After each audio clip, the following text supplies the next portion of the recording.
অসম্ভবকে সম্ভব করেছে।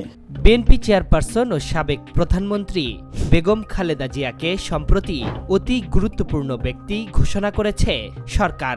এরপরই খালেদা জিয়ার চিকিৎসা কেন্দ্র ঢাকার এভারকেয়ার হাসপাতালে পৌঁছেছে স্পেশাল সিকিউরিটি ফোর্সেসের সদস্যরা। নিরাপত্তার চাদরে ঢেকে ফেলা হয়েছে খালেদা জিয়ার চিকিৎসা কেন্দ্র। তবে হঠাৎই কেন এত আয়োজন, কিংবা কি আইনেই খালেদা জিয়াকে অতি গুরুত্বপূর্ণ ব্যক্তি ঘোষণা করা হলো? এর আওতায় সুযোগ সুবিধাই বা কি থাকে? রাষ্ট্রের উচ্চ পদে আসীন কিংবা গুরুত্বপূর্ণ নীতি নির্ধারণ ও প্রশাসনিক কাজে জড়িত ব্যক্তিদের সরকারের অতি গুরুত্বপূর্ণ ব্যক্তি হিসেবে বিশেষ মর্যাদা দেওয়া হয়। এর মধ্যে আছেন রাষ্ট্রপতি ও প্রধানমন্ত্রী বা সমমর্যাদার ব্যক্তি। এর বাইরেও প্রজ্ঞাপন জারির মাধ্যমে সরকার অতি গুরুত্বপূর্ণ ব্যক্তি ঘোষণা করে থাকে। সেই তালিকাও খুব বেশি বড় নয়। বিশেষ মুহূর্তে হাতে গোনা কয়েকজন সুবিধাটি পেয়ে থাকেন। এ বিজয় আমাদের নতুন সম্ভাবনা নিয়ে এসেছে।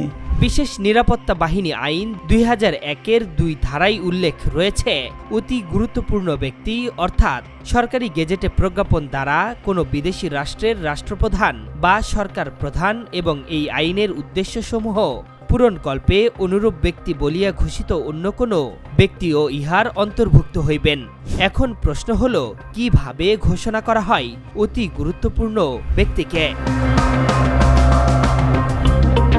প্রধানমন্ত্রীর কার্যালয়, বর্তমানে প্রধান উপদেষ্টার কার্যালয় প্রজ্ঞাপনের মাধ্যমে এই ঘোষণা দেয় যে কারা সরকারের অতি গুরুত্বপূর্ণ ব্যক্তি হিসেবে বিবেচিত হবেন। তবে পদাধিকার বলের ব্যক্তিদের ক্ষেত্রে সেটা আলাদা করে প্রয়োজন হয় না। বিশেষ নিরাপত্তা বাহিনী আইন 2021 অনুযায়ী অতি গুরুত্বপূর্ণ ব্যক্তিদের নিরাপত্তা বিধান করা এই বাহিনীর অর্থাৎ এসএসএফ-এর দায়িত্ব।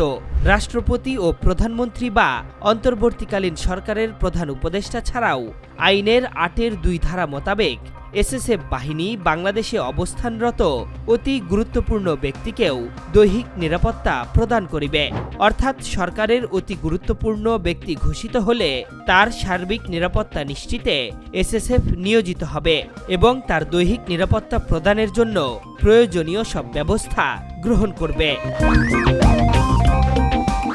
অতি গুরুত্বপূর্ণ ব্যক্তির নিরাপত্তার জন্য কাউকে ক্ষতিকর মনে হলে এসএসএফ তাকে বিনা গ্রেপ্তারি পরোয়ানায় গ্রেপ্তার করতে পারে এবং তাদের এই ক্ষমতা দেশের সব প্রান্তেই প্রযোজ্য। শুধু তাই নয়, পরিস্থিতি বিবেচনায় তাকে গুলি অথবা হত্যাও করতে পারবে।